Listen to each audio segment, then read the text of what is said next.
the minutes from the November 2nd meeting and the special call of November 10th. Alderman Corey.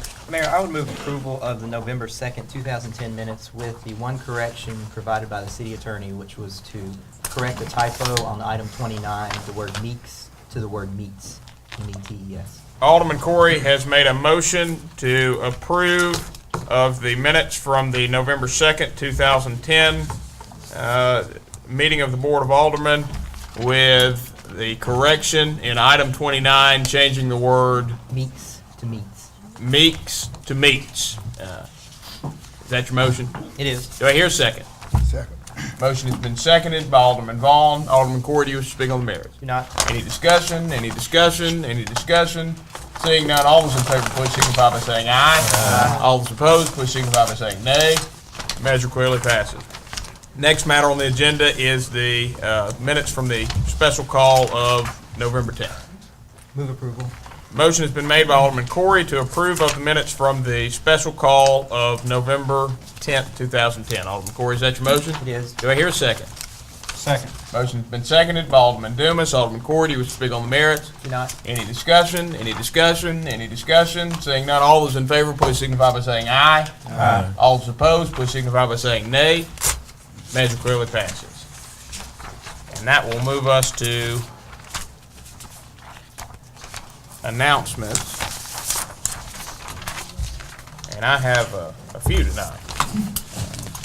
First, I want to thank the city workforce for going above and beyond the call of duty last week in the cleanup and the aftermath of the tornado that, as you all know now, caused severe damage in the area of the Pines Trailer Park and other scattered areas throughout town. What you may realize, and many may not realize, is city crews from sanitation, public services, electric, and of course our public safety providers and fire and police work round the clock to make sure that the community recovered from the storm. And just wanted to make a special note of gratitude for their service. I'd also like to invite everybody to open house tours that we are going to be providing of City Hall. Not your traditional open house. This is in conjunction with the Citizens Committee that is working to provide a recommendation on next steps for a city municipal complex. And this is intended to allow the public to see all aspects of the building, including aspects that you may not normally see, which is the same thing the committee did when they started the process. And after having done that and kicking around different ideas for getting public feedback on where this project should go in the future, they thought this was a worthwhile exercise for the public, and I concur. There will be two sessions when members of the public generally will be invited to come, and staff will be here to tour you in the facility. And those two dates are December 10th, and that will be from 2 to 5 in the afternoon. And then on December 14th, from 4 in the afternoon to 7 in the evening. So I would encourage everybody who can to drop by, and I think you'll find the tour to be an eye-opening experience. I would now like to introduce the newest member of the city workforce, Mr. Terry Kent. You can come forward, or it may be easier to stand there.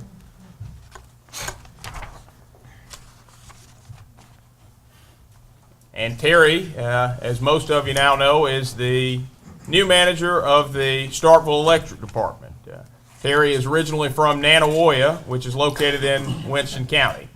He is a graduate of Mississippi State University with a Bachelor of Science degree in electrical engineering. Terry began his career as an electrical engineer with Tennessee Valley Authority. He spent the last 36 years working for TVA and retired this past summer as general manager of Mississippi. Terry and his wife, Kathy Springer Kemp, have 3 children, Emily Leslie, Edward, and Elizabeth Kemp. He also has 4 grandchildren. Terry and his family attend First Baptist Church. Terry also has quite a menagerie of animals, including 2 dogs, 3 cows, 3 goats, and one donkey named Elmer Fudd. When Terry isn't busy working, he enjoys his own fruits and vegetables. He also enjoys attending MSU athletic events and loves babysitting his grandchildren. Please join me in welcoming Terry Kemp.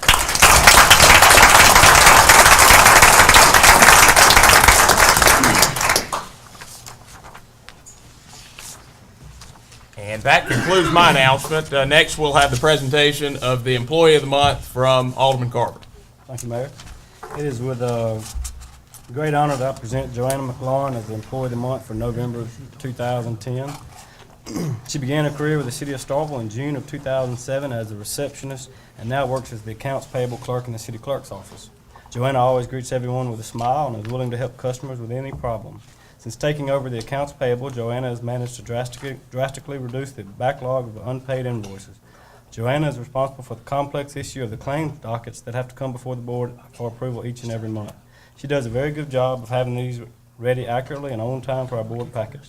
The City of Starkville and the City Clerk's Office are proud to recognize Joanna Howard McLaurin as the Employee of the Month for the month of November 2010.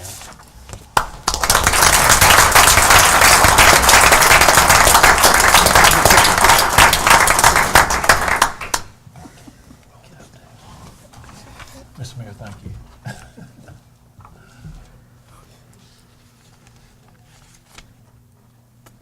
I missed it. Well.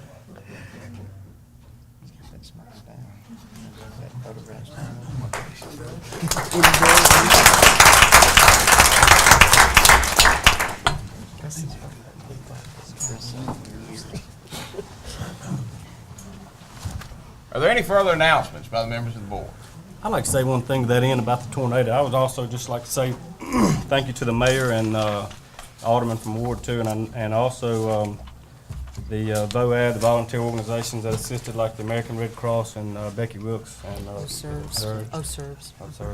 And just everybody that got out there. There was religious groups that got involved, and just see a coming and the camaraderie of the community come in and assist people in that time. And again, just to the mayor and especially Alderman Sistrunk for Ward 2, she did a good job. I know you put in a lot of hours in the first couple of days, and thank you for what y'all did. So.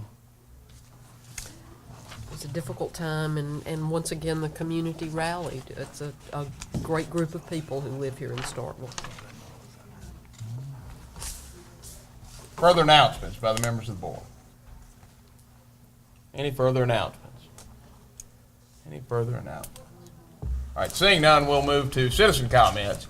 Any citizen wishing to make comments may do so by coming forward, introducing yourself, and you'll be recognized to speak for a maximum of 3 minutes.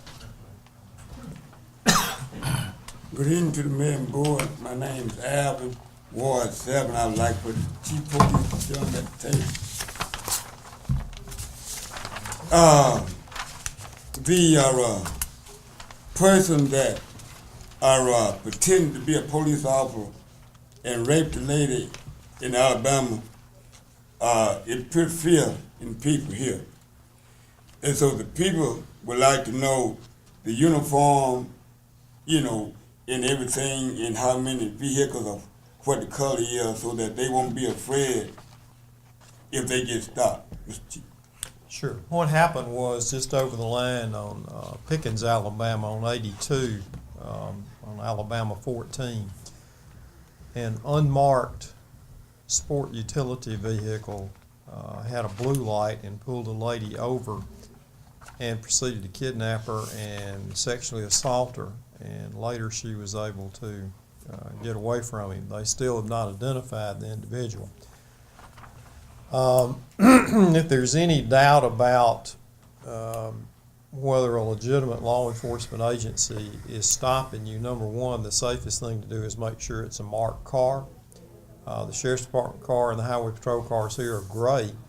The Police Department cars are all white with blue stripes, so they're all very well marked. If there's any doubt about anyone's credibility or identification, usually the imposters are never in a fully marked unit, and if the person that someone is attempting to stop has concerns, they can do something just as simple as call 911 and say, I'm being stopped by someone Do you know anything about it? 911 should have direct or even indirect communications with the officer making the stop. And they can go to a lighted area. We've instructed our plainclothes officers, and they're in unmarked cars, to not make stops unless they're accompanied with a marked vehicle until this thing kind of settles down a little bit. But it's highly unusual for this type of thing to happen, but it has happened within about 50 miles of here, and there has only been the one reported incident and no more occurrences of it, but they have not made any arrests in it yet. Well, Thank you, Chief, and Mr. Turner. Thank you. Thank you. Further citizen comments? Good evening. Jim Gafford, Ward 5. As most of you should know, I'm here to speak in regards to item F in the packet this evening. The current proposal you have before you tonight for the creation of an exclusionary zone in the industrial park at this time will short-circuit the process set forth by this board for the Transportation Committee to develop a legally sound variance process. The current proposal you're considering is designed only to provide spot zoning relief for a private interest due to political expediency. This proposal creates an artificial incentive for development within the proposed zone without restricting the type of development. The result will be improper use of this space and the creation of a need for greater pedestrian access while simultaneously circumventing the mechanism we currently have for providing this access. Further, this effort confuses the community regarding the process for addressing concerns with the current sidewalk ordinance as recently set forth by this board. This attempt, if successful, effectively derails this process the Transportation Committee has been working through to gather public input as well as coordinating with development groups. To date, 2 public hearings have been held by the Transportation Committee. We've received feedback from private citizens, local volunteer organizations, and been working with Responsible Development of Starkville to finalize proposed amendments to the sidewalk ordinance, which includes a fair and objective variance process. At our most recent meeting, the committee reviewed and agreed to adopt or address most of the specific recommendations that have been proposed by RDS, as well as specific citizen requests. Assuming the board does not continue with this recently proposed measure, the Transportation Committee will support the following timeline to finalize this the previously proposed process. A final report on the findings from multiple public hearings held specifically to address concerns with the sidewalk ordinance, including recommendations for moving forward with the presentation of proposed amendments to the ordinance, which will include a variance process at our next scheduled meeting will occur on January 13th. And we will present those findings along with the proposed amendments to the next Board of Aldermen meeting on January 18th. Moving forward after that, the committee intends to work on a comprehensive transportation plan, offering assistance to and coordinating efforts with the Comprehensive Planning Committee. This will hopefully include design guidelines for varied sidewalk requirements within specific overlay districts, and may include exclusionary zones, assuming strict land use policies within the zones are adopted. As you know, much of this work has already been taken on this project through the Tiger II proposal, so a lot of the groundwork has already been laid. And then in conjunction with this process, the committee would like to continue to study possibilities for providing sidewalk incentivization through possibly tax incentives or fee waivers and whatnot. We would like to discuss those opportunities with you. And similarly, we intend to resume efforts to seek outside funding for transportation projects, likely using the Tiger II proposal as a foundation. Thank you. Thank you, Mr. Gafford. Further citizen comments? Any further citizen comments? The passage of time. We have shared your joy at the birth of your children, and proudly we have watched them grow. We've taken care of your healthcare needs during the good times and the not so good. Your parents and grandparents have depended upon us. Together we have shared the struggles and the wonders of life. At Oktibbeha County Hospital, we are celebrating 30 years of being your lifelong choice in healthcare.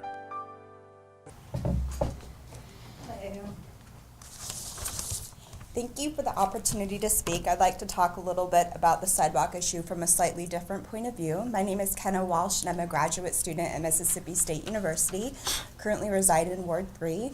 So thank you to the mayor, the board of aldermen and alderwomen for allowing this opportunity for me to speak. In 2007, the Mississippi legislature took action to combat the childhood obesity epidemic with the Healthy Students Act, which I know most of you are probably familiar with. At this time, Starkville's grassroots efforts, through the city's proactive child nutrition director, had already worked to secure private funding through the Bauer Foundation to take out the fat fryers from the high school and put in steam ovens. And what this did was serve as a pilot program for the entire state. So we're seeing citizens taking proactive efforts in a grassroots manner to make something happen at the state level. At Henderson Elementary School, parents got money to put playground equipment on an empty field, which caused children who used to sit idly by to actually jump and play on the equipment. So it increased exercise, and that was done by, I believe, one parent in conjunction with several others that secured that money. Our state is no stranger to obesity. For 6 years running, the Centers for Disease Control and Prevention labeled Mississippi the fattest state in the nation, as we all know. As a country, the epidemic drains an estimated $147 billion in taxpayer medical-related costs per year. And nationally, they found that 2.4 million more adults in 2009 are classified obese in the U.S. than in 2007. So this problem is getting to be out of control. The CDC estimates 30% of Mississippi's children are heavier than normal weight, and 35.8% of our high school students are considered obese. That's a very large amount. The national average is actually just under 29%. It's at 28.8%. Part of the legislative mandates included ensuring children had places to exercise, and in recent evaluations of the Healthy Students Act, the recommendations including ensuring that communities had bike paths and walking lanes. And sidewalks in Starkville directly address that need. Our citizens have stepped up to the plate to make the city healthier for students through grassroots efforts, and I think that our political body should probably do the same thing. So making Starkville a healthy community in the future should require holding fast to a pledge to do so, which includes a sidewalk ordinance. Thank you. Thank you. Further citizen comments?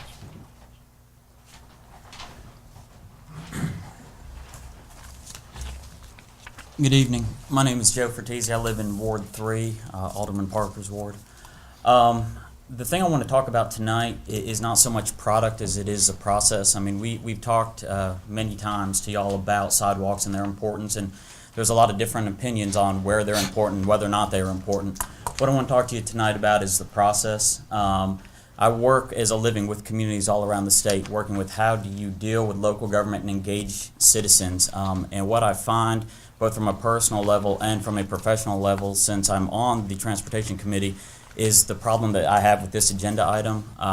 The board has directed the Transportation Committee to come up with a variance. Y'all had requested a variance process, saying that there was not one in the existing ordinance. So you wanted to see a variance process that was fair, equitable, and most importantly, in line with what other communities are doing. For the last several months, we have been working on that very diligently. We've been holding public meetings. We've been gathering stakeholders. We've been getting input to do that. And this current proposal is essentially a slap in the face to the Transportation Committee. It says that you do not appreciate the time and effort that we are putting into this process. And what I wish, honestly, is that there would be an honest conversation of what you want. If the board wants a variance process, that's what we're working on. But if what the board wants is a variance to allow certain individuals to not build sidewalks, then that's what needs to be said. That's what we're looking for, so that we don't continue to waste our time working on something that y'all don't want. Thank you, Mr. Fertizzi. Thank you. Further citizen comments? Do we have any further citizen comments?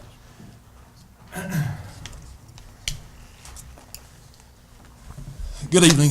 My name is Mark Duncan. I live in Ward 1, and I am here in, I guess, my capacity as the incoming president of Starkville in Motion. Starkville in Motion has been present at all of the meetings that have occurred so far discussing the sidewalk ordinance.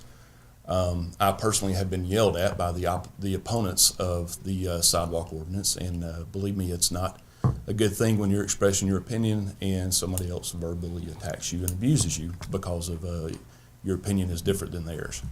I'm here tonight simply to ask that during your time of discussion that the answer to the question of why this is being done is put forth.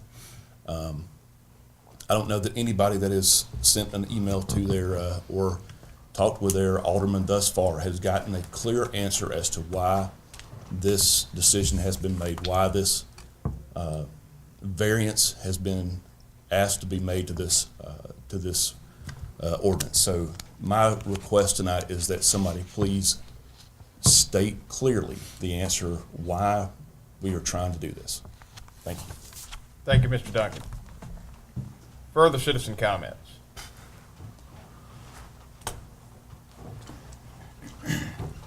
Hi, I'm Chris Gottrath. I'm the Ward 2 representative to the Transportation Committee. I'll speak briefly, just I think maybe a little premature, because I know that what's on the agenda right now is just to consider having public hearings on the merits of the weird exclusion east of the airport.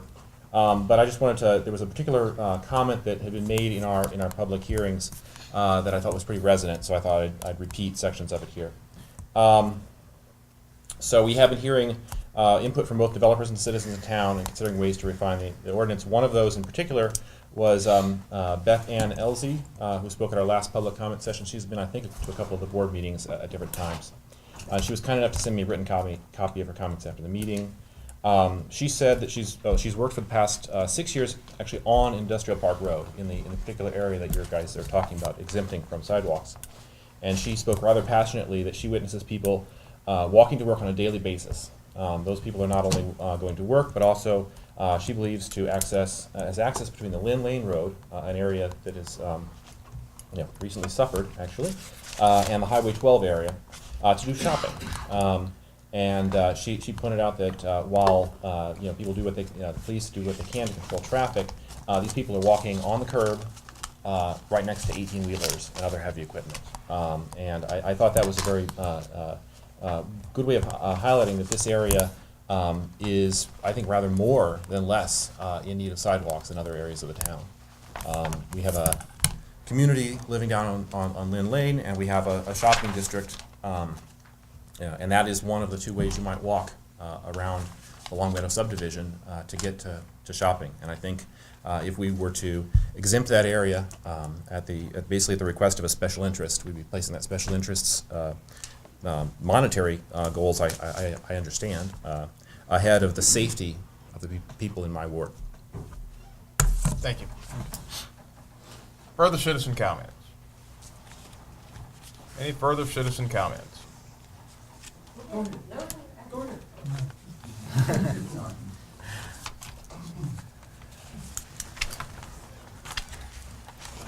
Bethany Stitch, Ward 1. Mr. Mayor and board members, good evening. As many of you are aware, I've worked in transportation as a practitioner, researcher, and scholar. It has been my great pleasure to use this experience and knowledge to assist both this board and the previous board by volunteering as the Ward 1 Transportation Committee representative. It's been an honor to serve this city.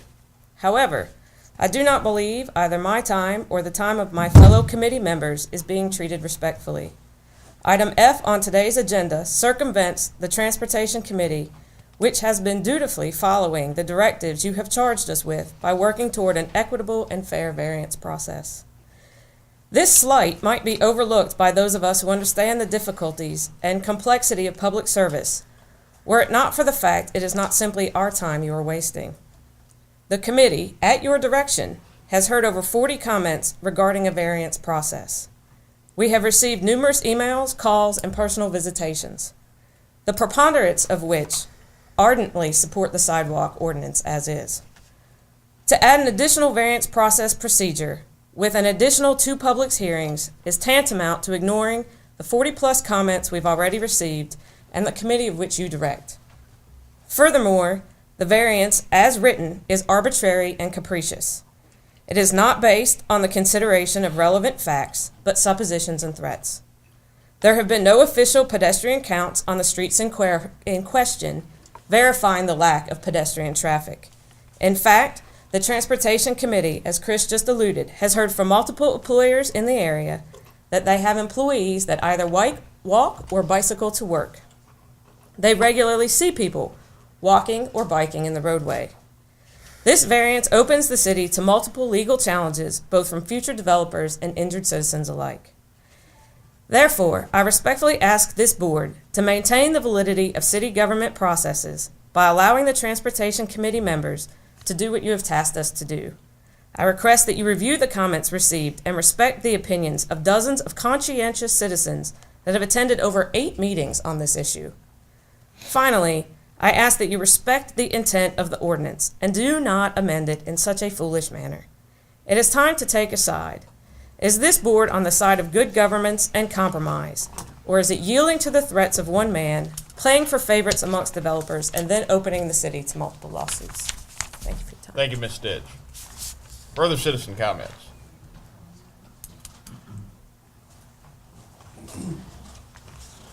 Mayor, board, my name is Chris Taylor, and I'm from Ward 7, and I just have I want you all to congratulate Meadowview Baptist Church for being the first one on site to feed the people in Pine Trailer Court. We really need more churches to man up like they did, and I think we need to get behind, because who knows when the next disaster gonna hit. Cool? Thank you, Mr. Taylor. And thank you, Meadowview Baptist Church. And I want to speak to that end also. I think Alderman Carver is. Alderman Carver Well, no, I was is. to say it wasn't me. All I did was when the pastor called and said he wanted to get that, when he was saying that he wanted to arrange that the willingness of Alderman Sistrunk, the mayor, and that's kind of what I was speaking about earlier, the willingness of, is it Misty McClellan, the Pines manager, the willingness of everybody just to come out and get out there, and if you remember that day, it was cold and it was raining, and just volunteers. I mean, when that Meadowview showed up, it wasn't just Meadowview anymore. It was volunteers from all over the city started, the tailgate pop-up tents, they started popping up, and food showed up. And you're right, though. I mean, it would be a good idea to get some kind of, they call them a VOAB, but volunteers assisting in disaster, get some kind of religious-based group together in case something happens again. You've already got at least some contact numbers and a list going, so I encourage you to also, if you want to go to that end, I'll help you however you can. At least get a list of the pastors, maybe names and numbers, and some way we can formulate a task force for feeding or mass sheltering or something like that. So. Further citizen comments?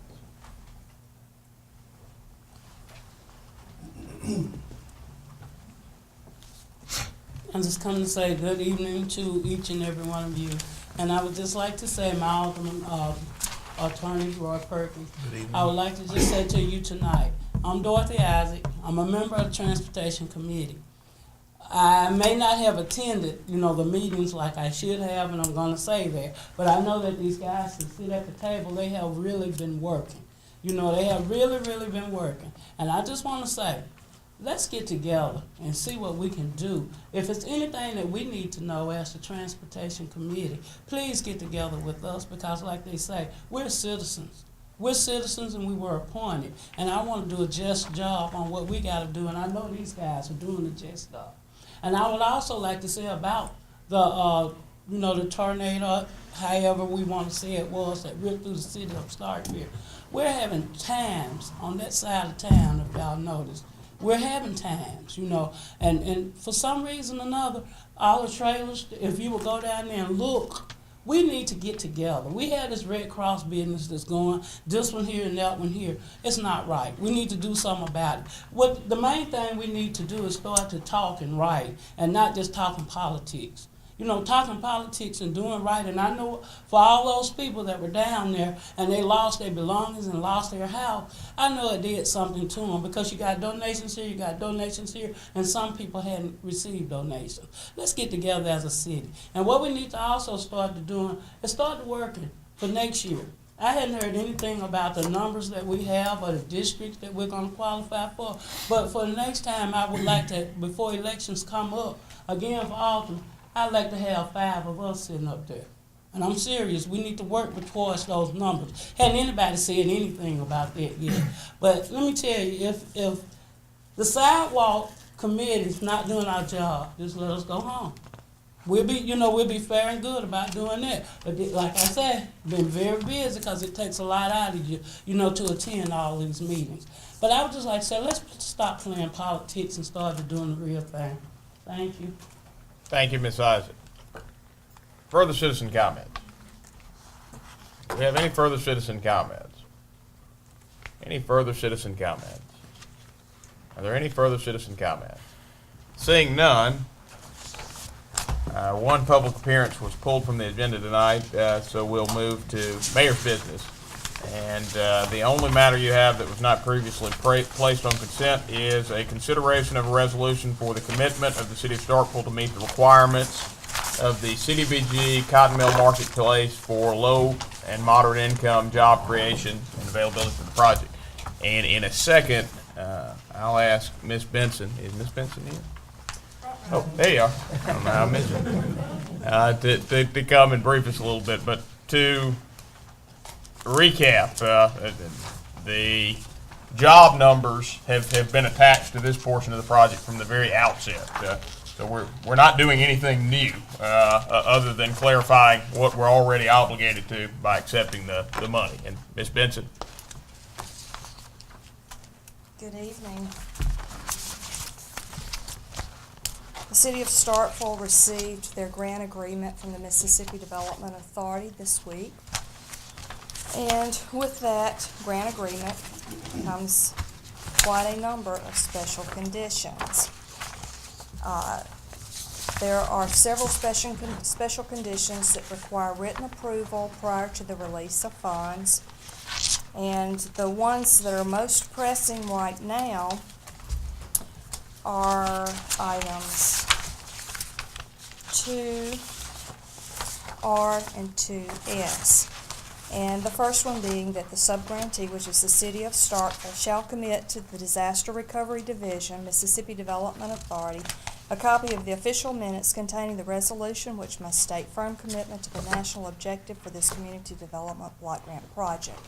In order to be eligible for HUD funding, you've got to meet one of 3 national objectives. In this particular case, and in often most cases with CDBG funding, we target benefiting low to moderate income individuals.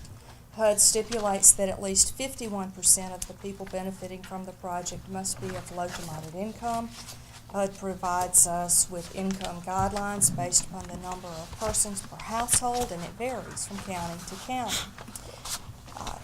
The target of this project is job creation. 51% of those jobs have to be made available to persons of low to moderate income. To ensure that you, as elected officials, understand that and are committed to that, you need to pass that in a resolution form, and it has to be provided to the Mississippi Development Authority prior to release of any funds. Are there any questions? Questions or comments for Ms. Benson? Alderman Sistron. Are these the construction jobs related to this grant, or are these jobs resulting from the... Jobs resulting from the implementation of the project. The only time that we have documented construction jobs has been during the implementation of the American Recovery and Reinvestment Act. That's the only time. This is considered what we call an economic development project. CDBG has several categories, the first one being public facilities, which is a traditional public infrastructure type project. The other is economic development, which too puts in place infrastructure. It just has that job creation tied to it. Alderman Carver. Was that number around 150 something? Is that what? 152. Yeah. Okay, just wondering. Alderman Ball. Ms. Spencer, how would we know that they didn't hire to low and moderate income people? How would we know they didn't do that? If the Board of Aldermen choose to enter into a contract with the Golden Triangle Planning and Development District to administer the funding, it will be part of our responsibility to ensure that those jobs are documented. The employer will be provided a job survey form, and each time an individual is interviewed, considered for hiring, that job interview form has to be completed. There's several questions that have to be answered by the applicant, and it's kept in a file, separate, provided to us on a quarterly basis. We tally the numbers, and as soon as we hit the magic number, we provide that information to the state and certify that the job creation requirement has been met. Quarterly reports have to be completed, and the industry has 3 years after the completion of the project in which to meet that job creation requirement. Obviously, we hope that they meet it sooner, because the sooner we can create and document the jobs, the better off we'll be. The quicker we'll get that big smile from the federal government, which is the goal these days. Further discussion. If you can show success for one project, then it certainly makes your chances of receiving additional funding better. Further discussion.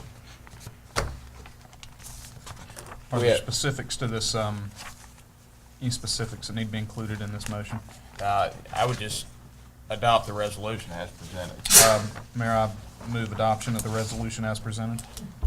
Alderman Dumas has made a motion to approve of the resolution for the commitment of the city of Starkville to meet the requirements of the CDBG Cotton Mill Marketplace for low and moderate income job creation availability for the project in the resolution as provided. Alderman Dumas, is that your motion? It is. Do I hear a second? Second. Motion has been seconded by Alderman Vaughn. Alderman Dumas, do you wish to speak on the merits? No. Any discussion? Any discussion? Any discussion? Seeing none, all those in favor, please signify by saying aye. Aye. All those opposed, please signify by saying nay. Measure clearly passes.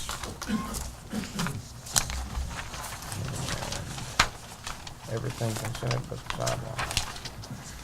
The next matter on the agenda is the consideration for the calling of the first public hearing at the Board of Aldermen meeting on December 21st, 2010 to amend the sidewalk ordinance 2009-7.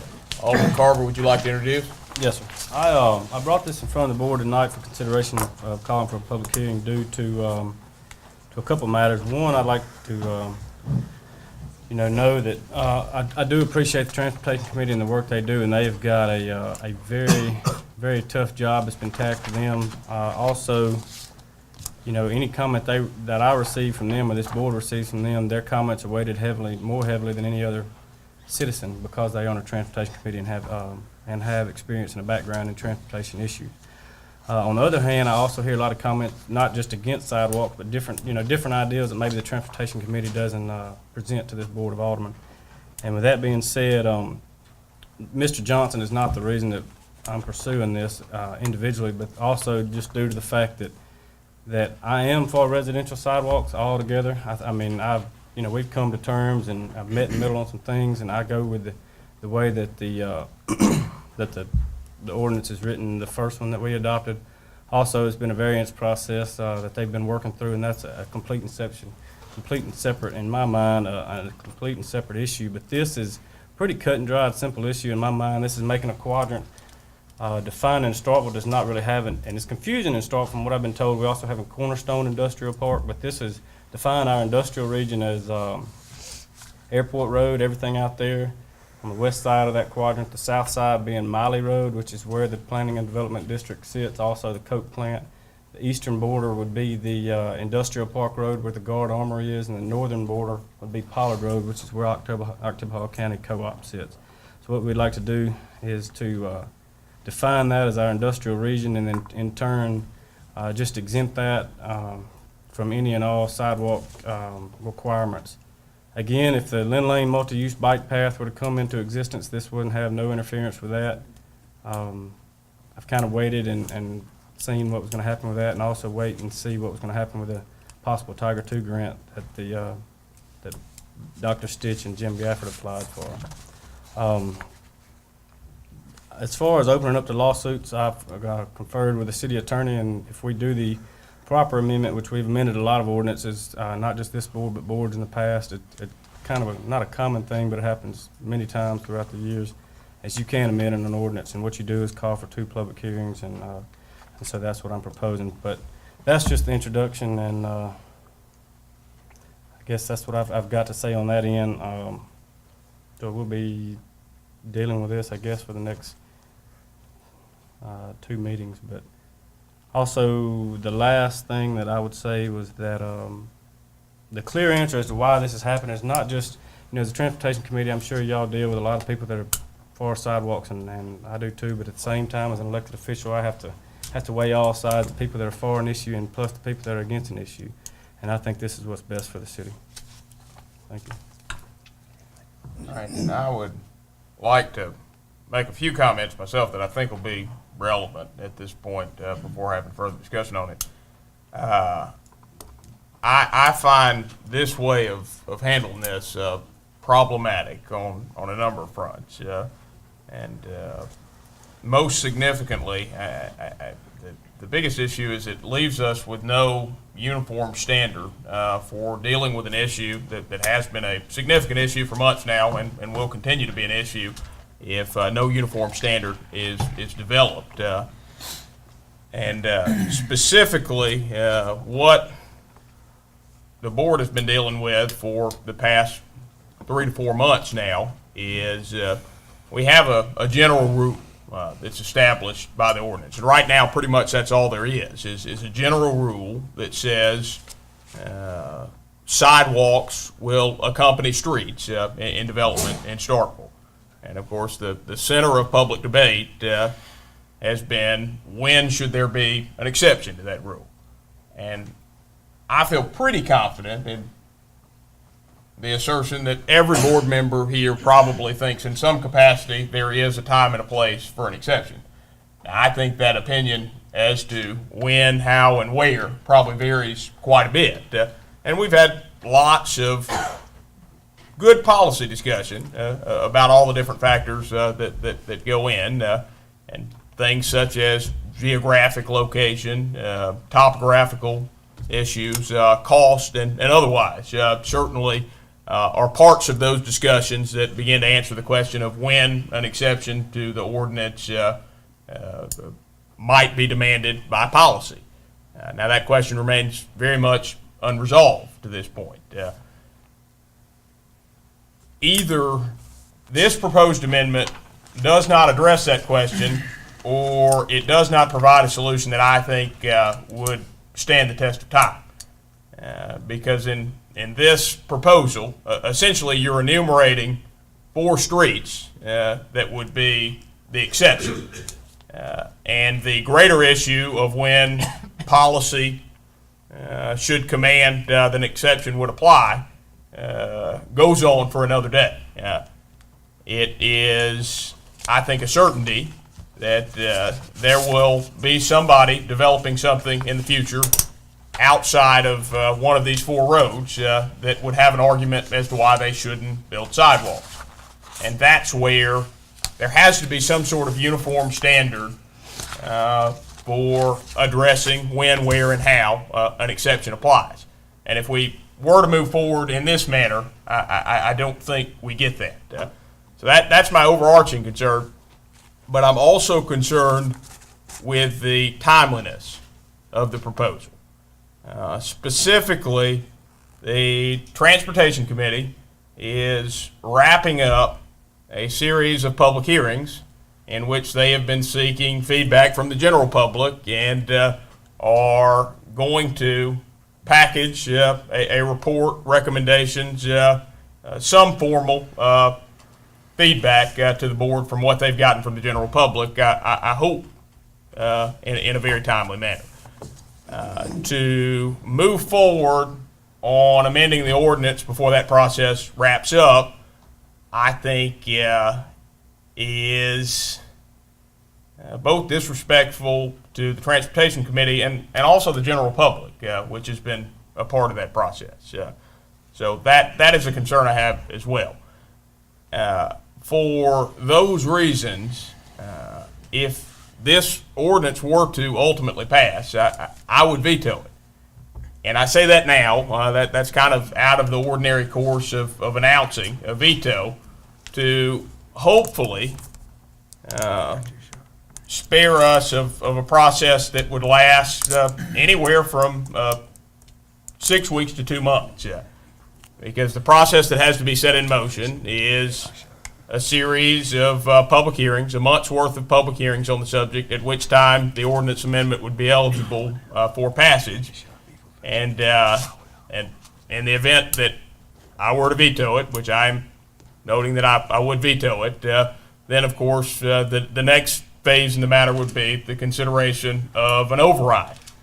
And I feel fairly confident that it probably wouldn't be overridden in this case. So if you play that entire scenario out, we are at mid-January at the earliest, and we are at the exact same point in this discussion of where we are today.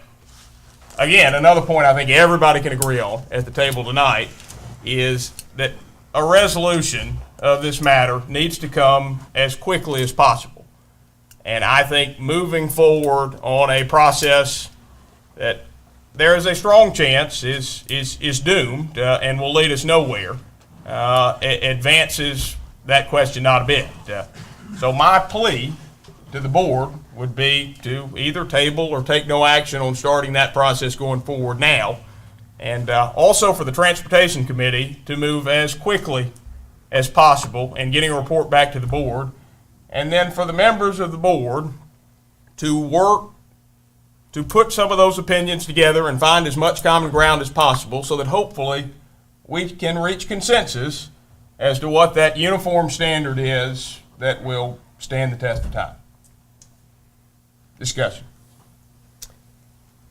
Alderman Sistro. I would just like to echo all the things that you've just said. I think you've hit all the points that I had jotted down that I wanted to make, but I do think we should be respectful of the process. I also do think we should take a holistic view at how we approach amending this ordinance rather than exempting a discrete area based on a description that's as a manufacturing area that is probably almost 50 years old and doesn't truly describe what that area is. There's everything out there from a dance school to office space to an airport. So to call that manufacturing is a little misleading when we just put a nice little bow around that as a description. But I agree wholeheartedly and would hope that the board tables this for now and that we look at this all at one time along with the recommendations that come from the Transportation Committee. Further discussion. Alderman Dibble.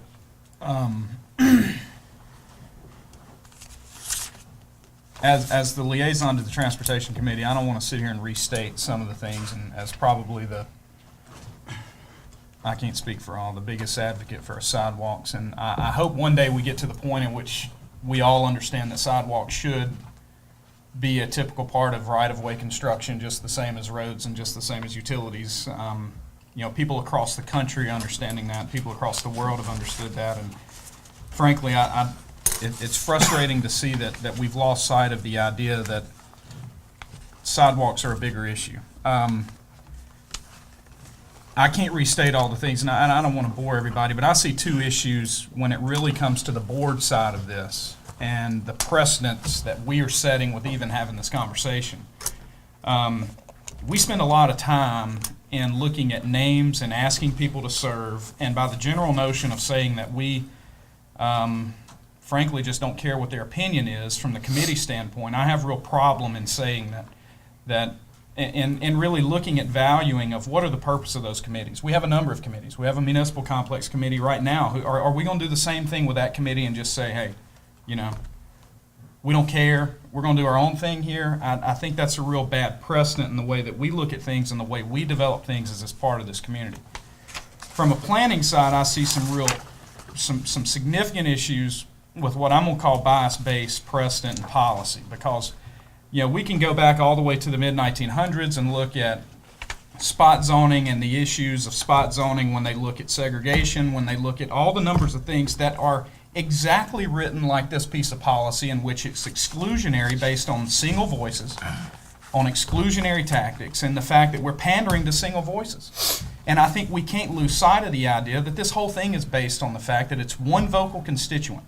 Because I've sat in every one of those single meetings and I've listened to all the comments, And I've listened to everybody there, and we've so graciously had the conversation right here between the two of us of what his thoughts are and what my thoughts are. And I think the idea that all this is not based on one person's tactics that probably worked 15 years ago, probably worked 10 years ago, probably worked 5 years ago. And I hope that this board does not allow the bullying tactics of individuals who have a strong voice and have had a strong voice to take the lead in these processes. Because this is much bigger. You know, this is a volunteer committee who has that is, we're paid and we're elected to sit here and do the public's work. This is a committee who's doing this, and frankly, as I go across the country and look at things, we're very fortunate to have the people with the respect, with the education, and with the professionalism that these individuals have to give it on a daily basis, to sit in front of a group of citizens and be yelled at and be talked to the way that they have been, and to disseminate all of that in a meaningful process that benefits the city holistically. Not from a land use standpoint, not from a single street standpoint, and not from a single business entity standpoint, but for everybody in the community. And frankly, I'm not even for tabling it. I'm for completely letting this process play itself out so that we hear the voices and the opinions of the people that we, the board, have voted on and asked to do this for us. So, I'm done. Further discussion. Alderman Ball. This don't seem to like to me about no one individual. We keep on talking about economic development. So if any property was to come there and try to develop and put up a business, we gonna deny them simply because of our sidewalk ordinance. But we keep on talking about economic growth and how we gonna grow if we don't make some change. We got to make some changes somewhere. And then just to deny a person, do like we can come to some kind of common ground to accommodate somebody. In other words, we just making the decision and say, well, you take your business somewhere else. But I thought we were about attracting business. I thought we were about bringing business here instead of pushing the business out. I thought that's what we was about. I thought we were about the whole city of Starkville, not about just a little few here. I thought we were to make decisions for the citizens of Starkville, not because of my personal or your personal Ward 7 person. But I understand the sidewalk committee. I understand what they said. But we got to come to some kind of way that we can come on the common ground and be able to reconcile with one another. But in other words, we just saying, take your business somewhere else. Sound economic development is about quality of life. And this is about quality of life. We have just gone through a very long and tedious process working with the Greater Starkville Development Partnership, in which we made a final cut, and it came down between two cities, two communities, in which quality of life, education-based quality of life, physical infrastructure quality of life, and the like, were greatly scrutinized. And when we can sit up here and talk about the fact, because frankly, I work at the university, and when people come in and say, you know, when they look at this place because they can't walk from point A to point B, or they look at the simple quality of life things, that is economic development. It's not about, and I don't believe the argument that people are not moving here because we require sidewalks. I think that's absurd.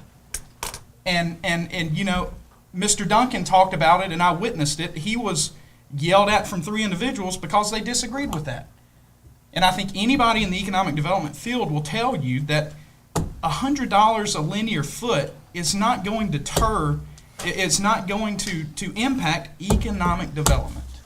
Economic development is quality of life. And we've got to have the infrastructure in place. We've got to have the frameworks in place to support that quality of life. And this is all a move in those. We've made these mistakes for too long. It's time to grow up, realize that we're nationally competitive now, and we have to have the infrastructure in place to be able to support that. And that's what this is about. Further discussion, and please wait to be recognized to speak. I'm sorry. Mr. Mayor, is there a motion on the floor? There is not. Any further discussion? Any further discussion? Any further discussion? Mr. Mayor, let me just briefly say a few things. as it relates to calling a public hearing, I don't know whether the gentleman is going to proceed with it or not, but the city, through its governing body, has always made amendments to ordinances, policies, and procedures. That is nothing new. I personally do not see this as a controversial matter. What I saw as a controversial matter was the Sunday sales ordinance. I wish that we had the same level of involvement on the Sunday sales ordinance that we have here.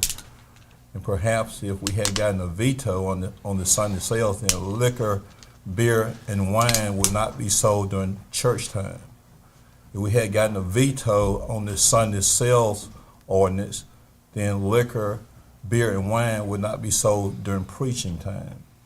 Now, you know, I was elected back in 1993 to do what I thought was best for Ward 6, and that is my goal here. And I am not intimidated by any threat of a veto.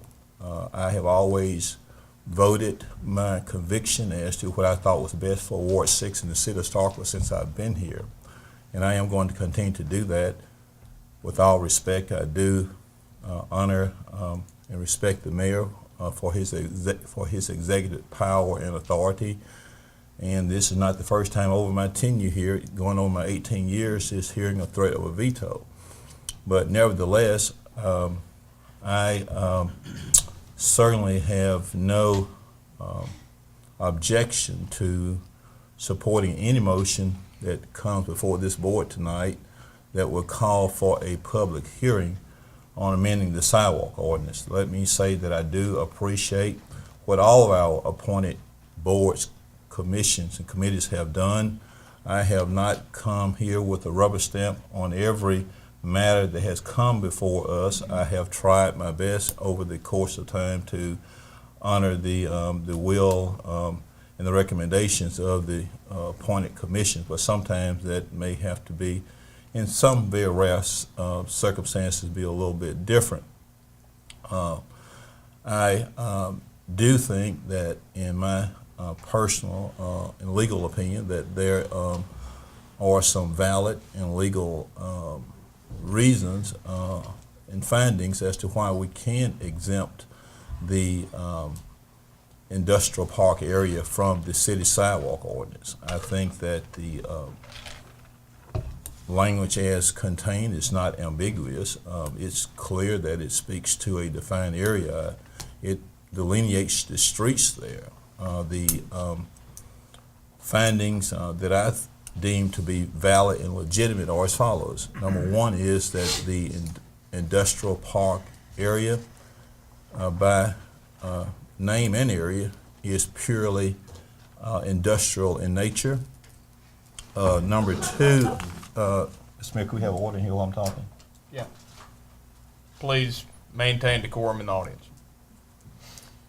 Number two is that it is my understanding that the traffic in and around the area consists primarily of motorists. And number three, that the industrial park area is in a remote location and has the characteristics of a non-friendly pedestrian environment. Now, I further am of the opinion that if this board decides to enact this amendment, that it should, in my legal opinion, survive any legal challenge. I am not intimidated with the threat of any language from any person, a media outlet, or other source about potential liability here, because I think there is none. I think the reasons I just cited, certainly among others that I could come up with, would constitute a valid and reasonable and legitimate governmental basis to support that. That's all we would have to do to meet a legal challenge, to show that we have reasonable, legitimate basis and findings of facts to support the amendment. So I think we can do that. I am in support of this, not as yielding to any special interest, but after hearing a lot of discussion, it's prudent and wise and proper thing to do, in my opinion, to exempt this location from this particular ordinance. And with that being said, I hope that there is a motion so we can move forward with this tonight. And if we get the votes to call for public hearing on December the 21st of 2010 and another one on January 4th of 2011, and if the board votes to adopt the amendment at the January 4, 2011 meeting or any meeting thereafter, then if the mayor vetoes it, then that is something that we'll have to see how democracy will unfold. And if his veto is sustained, that's the way it will be. In final, let me say I wish as a qualified elector and as a citizen of this city that we had had this same input from our chief executive officer when we discussed the city's Sunday sale ordinance. I know that there was some ministers and others in this city who was gravely concerned about alcohol being sold during worship time.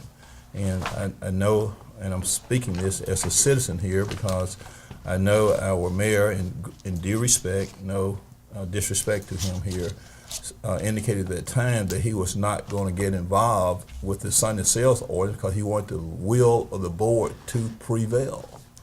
So what's different here? I mean, this ordinance here, in my opinion, is less controversial or no controversy as the Sunday sales ordinance.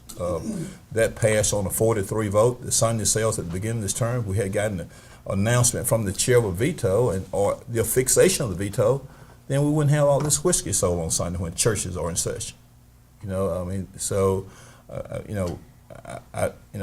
was that was problematic to me.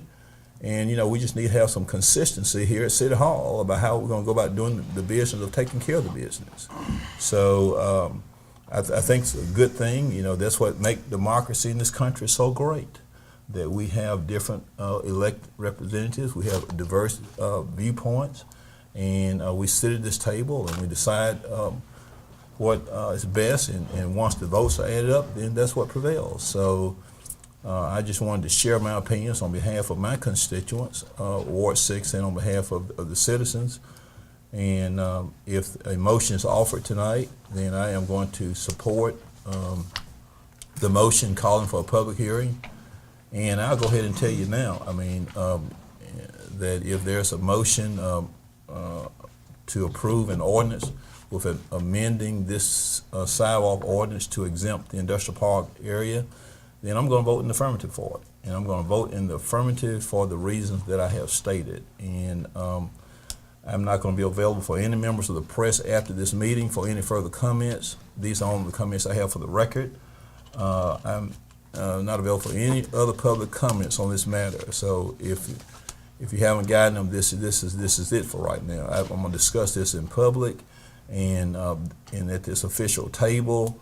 But for these reasons, I support a public hearing, and I support an amendment to the sidewalk ordinance to exempt the industrial park area. And Mr. Mayor, and those comments were very respectful in nature, but I articulated them in the manner that I did so I could make sure that my message was effectively and completely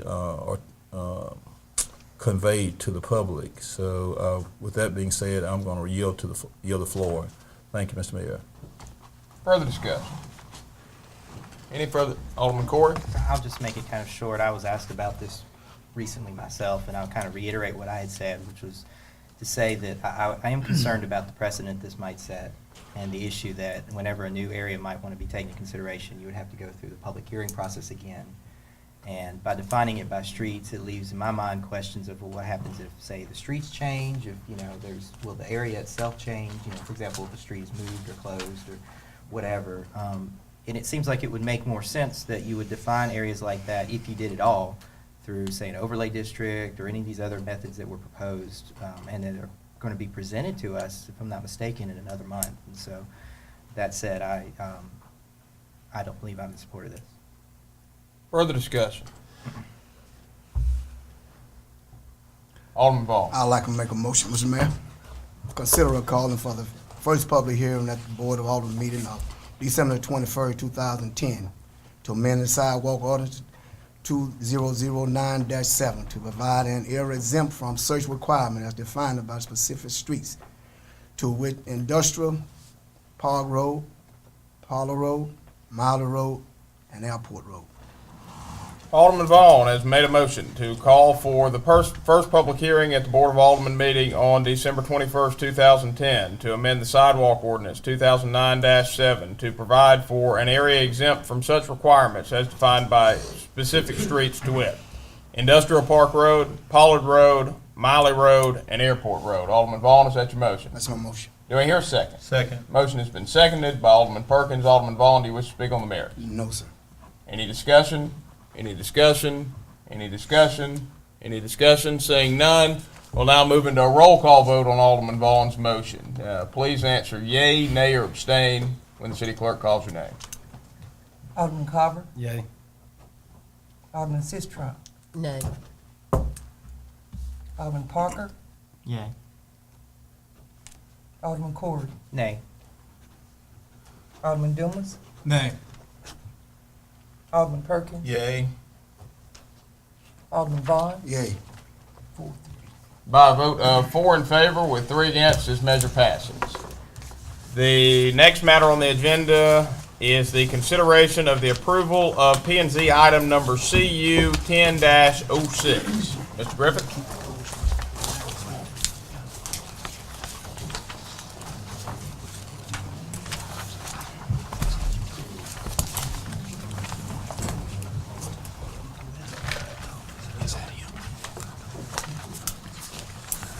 Mayor and Board, item CU 10-06 is a request by Westgroup Corporation to allow a funeral home in a B1 buffer district, zoning district.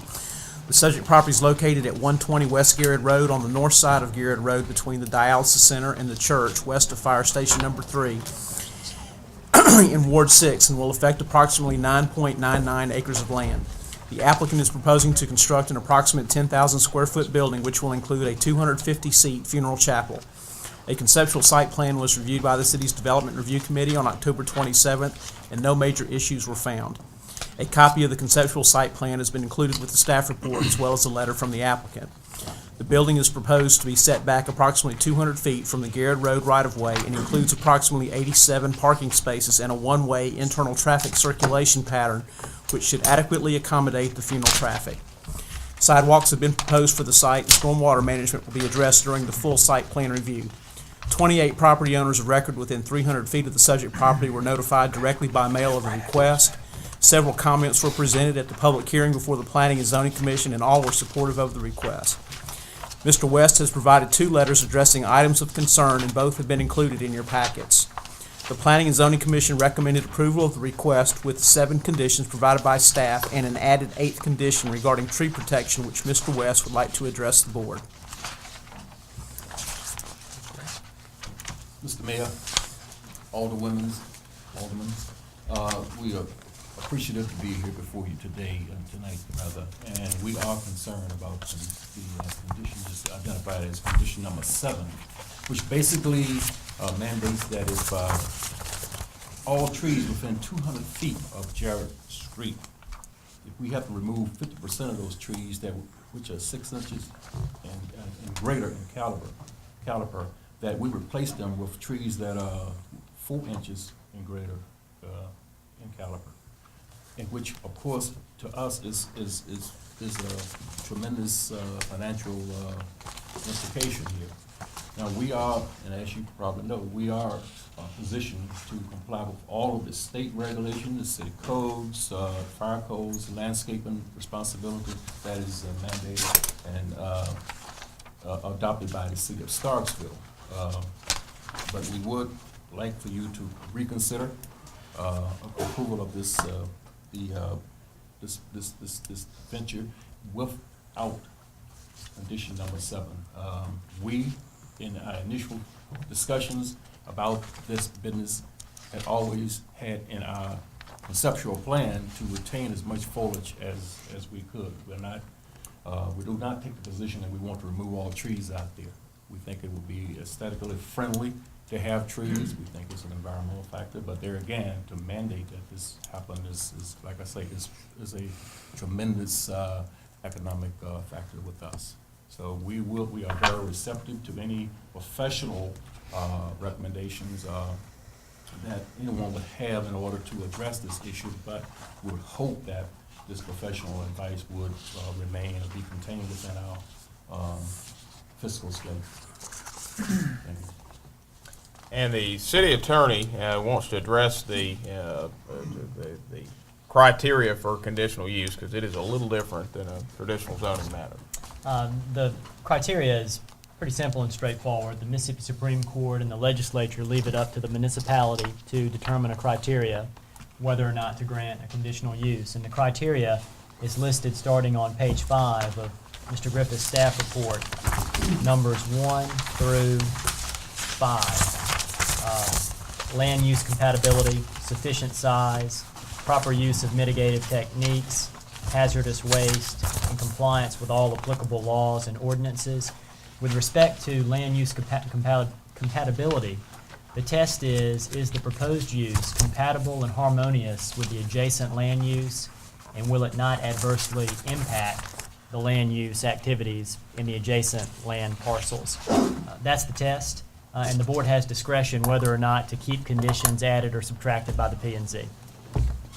Well, Alderman Carter. the reason I got this pulled off consent was just due to the fact that, I mean, this is an odd, condition. I've never seen anything dealing with trees on before, and who did the P&Z or the Tree Advisory Board, or where? I mean, this isn't one of the city, this is not a. It was the couple members of the Planning and Zoning Commission.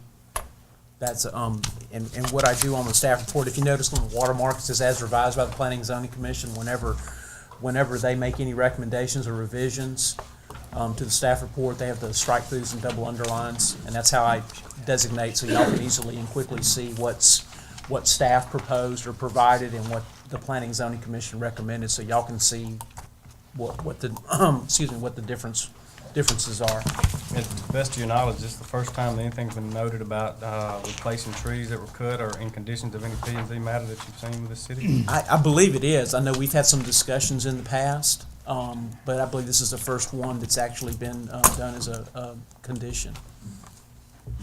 I just didn't know what legal weight that carries. I mean, I guess what's kind of what the city attorney, are you saying it's just up to us as far as the conditions and if we uphold them as they're presented by P&Z? Correct. I was present for the Planning and Zoning meeting, and there was much debate about this condition, about whether it was overreaching by the committee or not. And at the end of the day, the vote went forward because, as I read the conditional use statute and our ordinance, that there was nothing that legally prohibited that condition from being in there, but it was a subject of much debate. And yes, this board has discretion to take it out if it's the will of the board.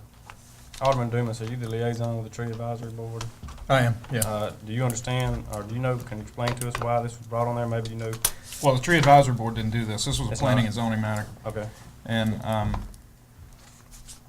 so yeah, it has not gone before the Tree Advisory Board. Thank you. I've got it. I'll make it. Ward 5 is, and ironically, and it was kind of surprising to me, that I did get some calls about this, but, Ward 5 is on the south side of Garrett Road, and I'm very in favor of this project. But the overwhelming remarks of the comments that I got was they were concerned with the location of the building itself and the fact that it was seemingly taking out some of the vegetation on the site. And as you look, there's a 200-foot setback with the site, with the building, only required in a buffer district that only requires a 20-foot setback or 25-foot setback. And so I think condition 7 is valid from the standpoint that in the scenario in which they're putting this site or this building, that it does help preserve some of the vegetation that does act in a buffer. And ironically enough, this is a buffer district that is in purpose and in place so that it does buffer between the residential context to the south and the commercial areas around it. So I move approval of this conditional use with the 7 conditions as presented in the packet. There are 8. Or 8 conditions as presented in the packet. All right. Alderman Dumas has moved approval of P and Z item number CU 10-06, a request by West Group Corporation to allow a funeral home in a B1 buffer district at 120 West Garrett Road in Ward 6 with the 8 conditions as provided by staff and recommended by P and Z. Is that your motion? It is. Do we hear a second? Second. Motion has been seconded by Alderman Perkins. Alderman Dumas, do you wish to speak on the merits? I do not. Discussion. Alderman Parker. I'm kind of echoing what Alderman Carver was talking about. I really think this is, we actually had, I know this didn't come from the Tree Advisory Board, but we had something that was presented to us from the Tree Advisory Board about a tree ordinance and about limiting the amount of trees you can cut or the tree. And to me, this just feels like another way to slide that in, you know, basically the tree ordinance that we decided not to adopt, to slide this in by another method. And I do think it, you know, as long as the applicant is mindful of the trees that he feels like he's trying to keep and trying to you know, beautify the property as best you can, I do feel like this is a very unusual recommendation to put on a plat approval. And I can't support anything that would put that hardship on them. Mr. Mayor. Alderman Perkins. Mr. West, good evening. Mr. Mayor, I'm about to say something that's not going to be foreign to Mr. West.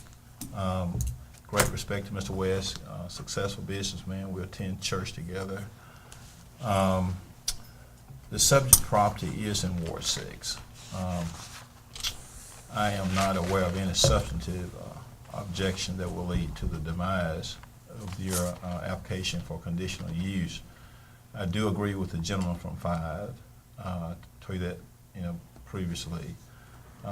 The Planning and Zoning Commission consists of 7 members. 6 members were present when this matter was taken up. The chairperson does not vote. The matter passed on a 4-1 vote with 1 member absent. I think the amendment was offered by one of the experts, maybe a landscape architect or one of the engineers on the board. And those professionals, in my opinion, do have the expertise, the knowledge, training, experience as to know what is best in terms of landscape architect. I am not qualified to offer any opinion or recommendation to dishonor their recommendation.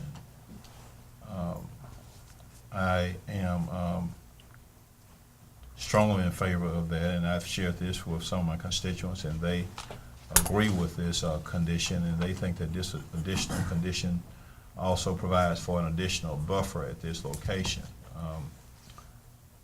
I am in support of the motion offered by the gentleman from 5, and hopefully this motion will pass, adopting all 8 conditions. If this motion does not pass, and if there's a subsequent motion that offers anything less than all 8, of course it may pass by the board, but I certainly will not support it.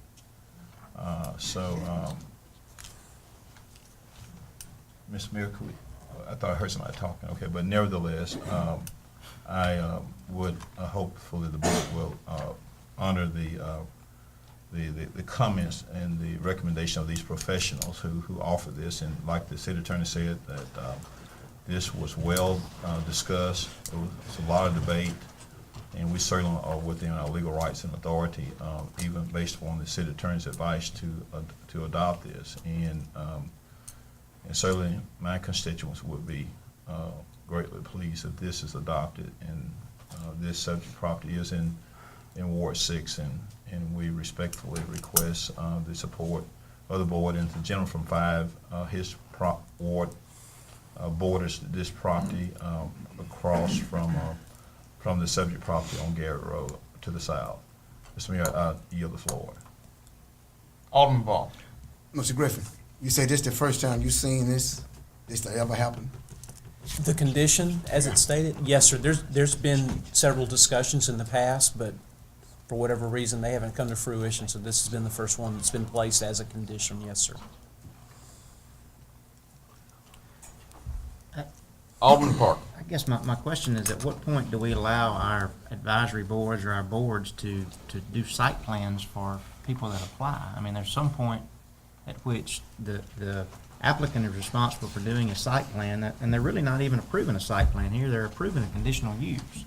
So the site, at what point do we say, we look at the issue before us and we don't expand in the site plan review when that's not what they're tasked with at that point? They're redesigning a plat that's put before them, and again, that's not what they're tasked to do. Again, I have a serious question about that. Alderman Carver. Again, I just want to reiterate that, this is a very unusual request. I think that's setting a dangerous precedent for all sorts of variations of things to come out of P&Z that aren't typical with their conditions that they normally provide to this board. It's just, kind of fishy to me that this got to put on there like that, it's a big red flag. I think you need to take a look at that and wonder and question why these gentlemen were singled out as the first to have to be adhering to a condition that I've never, and never been brought before the board before. So with that, I'll have to oppose anything like this. Further discussion? Any further discussion? Any further discussion? Any further discussion? Seeing none, we'll move into a roll call vote on Alderman Dumas's motion, which was to approve of the item as presented with the 8 conditions as presented. Please answer yea, nay, or abstain as the city clerk calls your name. Alderman Sistrunk, Yay. Alderman Parker, Nay. Alderman Corey, Yay. Alderman Dumas, Yay. Alderman Perkins, Yay. Alderman Vaughn, Nay. Alderman Carver, No. By a vote of 4 in favor with 3 against, this measure passes. Thank you, Mr. Griffin. Thank you, sir. The next matter on the agenda is the request for approval of the City of Starkville Fire Department claims docket. Mayor, I'm asked to recuse myself. We'll give Alderman Carver a moment to exit the room.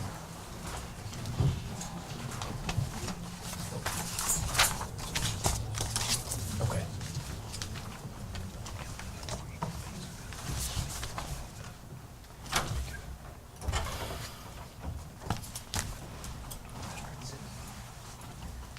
Where you going?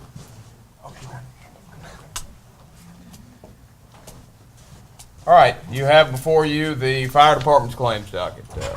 Discussion. So moved. Motion has been made by Alderman Dumas to approve of the City of Starkville Fire Department claims docket as of December 2nd, 2010. Alderman Dumas, is that your motion? It is. Do I hear a second? Second. Motion has been seconded by Alderman Vaughn. Alderman Dumas, you wish to speak on the merit? No. Any discussion? Any discussion? Any discussion? Seeing none, all those in favor, please signify by saying aye. Aye. All those opposed, please signify by saying nay. Measure clearly passes.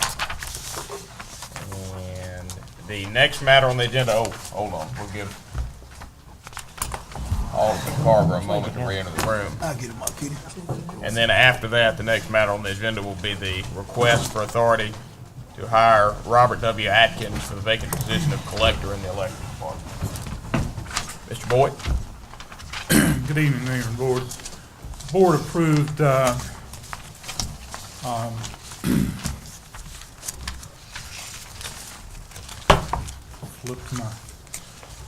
at the October 10th meeting, 19th meeting, the advertising for the position of collector in the electric department. We did advertise for that position.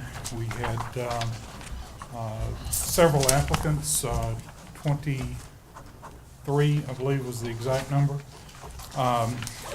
We went through the applications. We spent a considerable time interviewing a number of the applicants. This applicant is the one that we felt was the best qualified for filling this position, Robert W. Atkins. And we are bringing to you tonight a recommendation to hire Mr. Atkins to fill the position that was advertised. Questions, comments from Mr. Boyd? Mr. Alderman Boyd, Vaughn. how you doing again this evening? Just fine. Does Mr. Atkins work for the city? No, sir. He doesn't.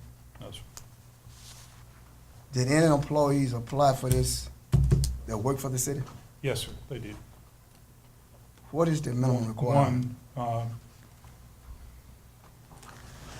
believe I'm correct, that there was one applicant that worked for the city that did apply for the position. What is the minimum requirement? The minimum requirement was a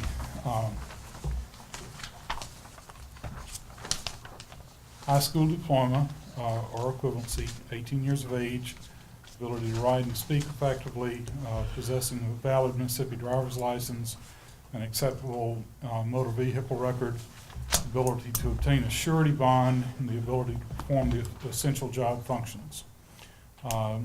Experience with computer-based spreadsheets and demonstrable personal computer skills. Must be able to work with minimal supervision, ensure that duties are performed in a timely and effective manner. The person that requires this from the city, how long have you been employed with the city? Person that applied for this job? I believe 6 years, Alderman Vaughn. I don't have that in front of me, but I think 6 years. City Attorney, I'm gonna ask a question that I'm not too familiar with the executive section. Do you think that we should take this in the executive section? Alderman Vaughn, I stepped into this midstream. The particular issue you're concerned with is not hiring an internal candidate as opposed to hiring an outside candidate. I just got a few more questions I want to ask. Are they going to relate to performance? Yes. If you're talking about the specific job performance of a specific individual, an employee of the city of Starkville, that qualifies as an executive session matter, yes, sir. Yes, it is. Would you like to make a motion? Yes, sir. Mr. Mayor, I would like to move us into executive section to discuss Let's go closed session. closed section. Alderman Vaughn has made a motion to move into closed session to determine whether there is a need to move into executive session. We'll give everybody a moment to exit the room. We'll move into a closed session. Oh, whoa, excuse me. I'm sorry. I can't just do that. Do I hear a second? Second. The motion has been seconded by Alderman Dumas. Alderman Vaughn, do you wish to speak on the merits? No, sir. Any discussion? Any discussion? Any discussion? Seeing none, all those in favor, please signify by saying aye. Aye. All those opposed, please signify by saying nay. Measure clearly passes. Now we can clear the room, and I do apologize. The passage of time. We have shared your joy at the birth of your children, and proudly we have watched them grow. We've taken care of your healthcare needs during the good times and the not so good. Your parents and grandparents have depended upon us. Together we have shared the struggles and the wonders of life. At Oktibbeha County Hospital, we are celebrating 30 years of being your lifelong choice in healthcare.